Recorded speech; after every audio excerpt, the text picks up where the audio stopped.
selamat siang pemirsa. Bertemu lagi bersama saya Amelia Febrianti dalam Reading Journal ketiga mata kuliah Teknik Reportase dan Investigasi Berita.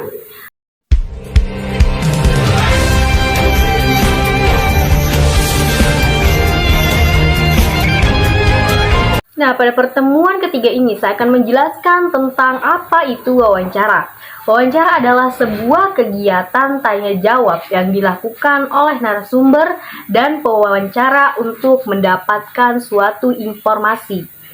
Nah, selanjutnya yaitu ada informasi dan interview dalam reportase. Ada sinematografi, adalah seni pemindahan gambar dari gambar satu ke gambar yang lain. Contohnya seperti karya yang diblurkan dan lain-lainnya. Selanjutnya yaitu mengapa wawancara tidak sama dengan reportase. Nah, ada karena reportase lebih luas dan disebar luaskan.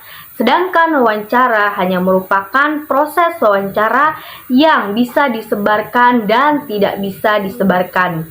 Jadi kalau reportase itu adalah sebuah penyebaran informasi, sedangkan wawancara itu bisa disebarluaskan dan bisa juga tidak disebarluaskan.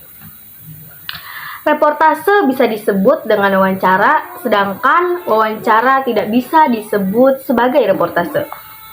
Selanjutnya yaitu ada proses interview dalam berlangsung dengan melibatkan reporter atau wartawan, narasumber, serta kameramen. Jadi saat melakukan interview itu harus melibatkan tiga. Yang pertama yaitu ada reporter, ada narasumber, serta ada kameramen. Nah, yang harus dilakukan oleh seorang reporter adalah ketika wawancara itu harus mempersiapkan diri dan mencari topik apa yang akan diwawancarai kepada narasumber. Selanjutnya yaitu teknik dalam melakukan wawancara. Yang pertama ada kumpulkan data lengkap, susunan dan seleksi daftar pertanyaan, usahakan agar narasumber santai, dan yang selanjutnya yaitu simpan pertanyaan kejutan yang merupakan andalan Anda. Yang terakhir yaitu jika narasumber bertele-tele, potong jawaban bertele-tele itu agar wawancara berjalan dengan semestinya. Selanjutnya yaitu ada persiapan wawancara, ada dua. Yang pertama menguasai masalah, yang ketiga menentukan arah permasalahan. Yang selanjutnya yaitu ada hambatan permasalahan, yaitu ada takut, grogi, serta khawatir pertanyaan yang menyinggung dan menyudutkan. Jadi dalam wawancara itu tentunya ada hambatan. Yang pertama itu bisa dikatakan sebagai takut.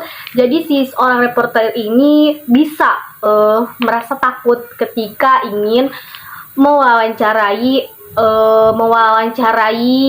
narasumber. Dan selanjutnya yaitu mungkin ditakutkan lagi reporter ini akan mengalami grogi serta takut jikalau pertanyaannya itu menyinggung serta menyudutkan si narasumber.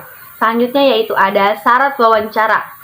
Yang pertama mempunyai tujuan yang jelas. Jadi apa tujuan wawancara ini? Tentunya harus terlebih dahulu reporter mempunyai teknik ataupun judul tema yang akan dibahas dengan narasumber. Selanjutnya yaitu efisiensi, menyenangkan, serta mengandalkan persiapan atau riset. Jadi seorang reporter itu harus mempunyai persiapan ataupun riset untuk menanyakan kepada si pewawancara dengan tema yang sudah dibuat. Selanjutnya itu ada macam-macam wawancara. Yang pertama ada wawancara tertutup, seperti hanya ada reporter dan narasumber tanpa dilihat oleh orang banyak ataupun dilihat oleh media. Selanjutnya itu wawancara terbuka, seperti ditayangkan oleh publik dan terlihat oleh orang banyak. Selanjutnya yaitu ada wawancara konferensi, seperti dari pihak tertentu memanggil wartawan. Contohnya adalah seperti wawancara media atau pers. Yang selanjutnya yaitu ada kelompok. Wawancara kelompok ini seperti komunitas atau narasumbernya lebih dari satu orang.